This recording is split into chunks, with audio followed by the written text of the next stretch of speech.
warahmatullahi wabarakatuh. Salam bahagia Bapak Ibu Guru. Berjumpa kembali dengan saya Nerlis Laida, CGP Angkatan 11 Kabupaten Pasaman Barat, SD Negeri 04 Purbalingga. Video ini adalah koneksi antar materi modul 2.1 pembelajaran berdiferensiasi. Sebelumnya perkenalkan fasilitator saya Bapak Haji Durajat dan pengajar praktik saya Bapak Herman. Apa itu pembelajaran berdiferensiasi?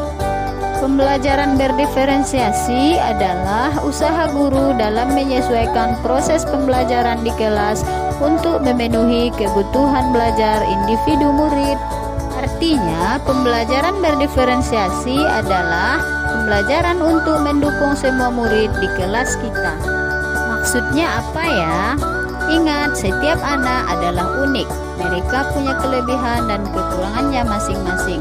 Begitu pula dengan minat, gaya belajar, kebiasaan, pola pikir, kemampuan literasi, dan lain-lain. Pasti berbeda kan?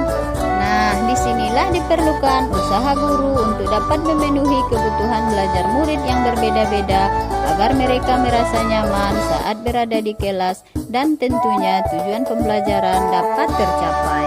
Lalu, bagaimana ya cara untuk dapat melakukan pembelajaran berdiferensiasi di kelas?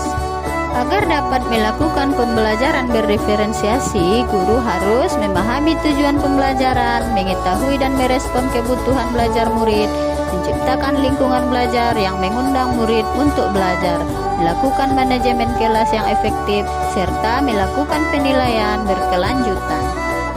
Berkaitan dengan kebutuhan belajar murid, guru harus memahami 3 aspek berikut. Yang pertama, kesiapan belajar murid atau readiness. Kemudian, yang kedua, minat belajar murid. Dan yang ketiga, profil belajar murid. Kesiapan belajar murid mengharuskan guru untuk menilai pengetahuan awal dan menentukan apa yang telah murid ketahui dan di mana murid berada. Yang kedua, minat murid. Minat setiap anak pasti berbeda-beda. Minat adalah salah satu motivator penting bagi murid untuk terlibat aktif dalam proses pembelajaran. Serta yang ketiga, profil belajar murid. Profil belajar murid berkaitan dengan lingkungan, budaya, gaya belajar, dan kecerdasan majemuk yang berbeda antara satu anak dengan yang lainnya. Kebutuhan belajar murid dapat diidentifikasi berdasarkan cara-cara berikut ini: mengamati perilaku murid-murid, mengidentifikasi pengetahuan awal, mereview dan melakukan refleksi terhadap praktik pengajaran, berbicara dengan guru murid sebelumnya, serta membaca rapot murid di kelas sebelumnya, atau bisa juga menggunakan berbagai penilaian formatif dan diagnostik. Strategi untuk berdiferensiasi pembelajaran dapat diterapkan dengan 3 cara, yaitu diferensiasi konten, diferensiasi proses, dan diferensiasi produk. Guru dapat memilih salah satu di antaranya atau mengkombinasi ketiganya.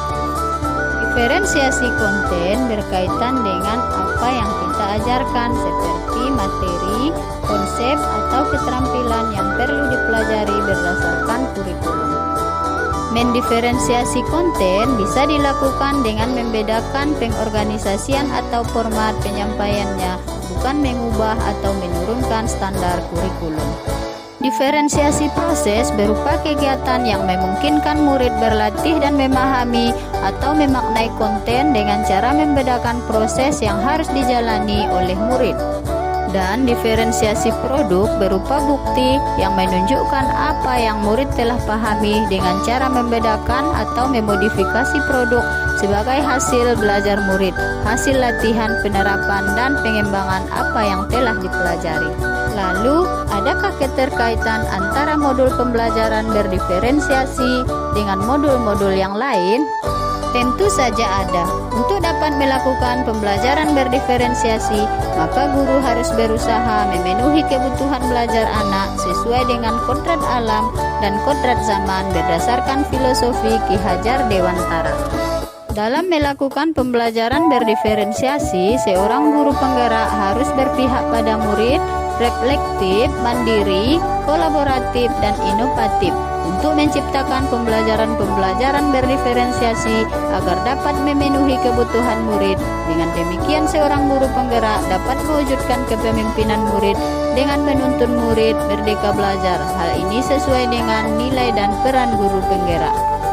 Selanjutnya, pembelajaran berdiferensiasi pun dapat menjadi salah satu strategi untuk mewujudkan visi guru penggerak yang berpihak pada murid.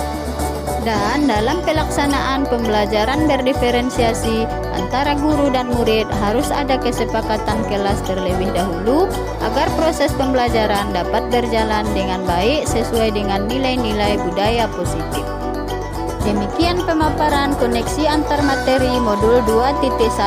Semoga menginspirasi. Terima kasih, salam dan bahagia, tergerak, bergerak, dan menggerakkan. Assalamualaikum warahmatullahi wabarakatuh.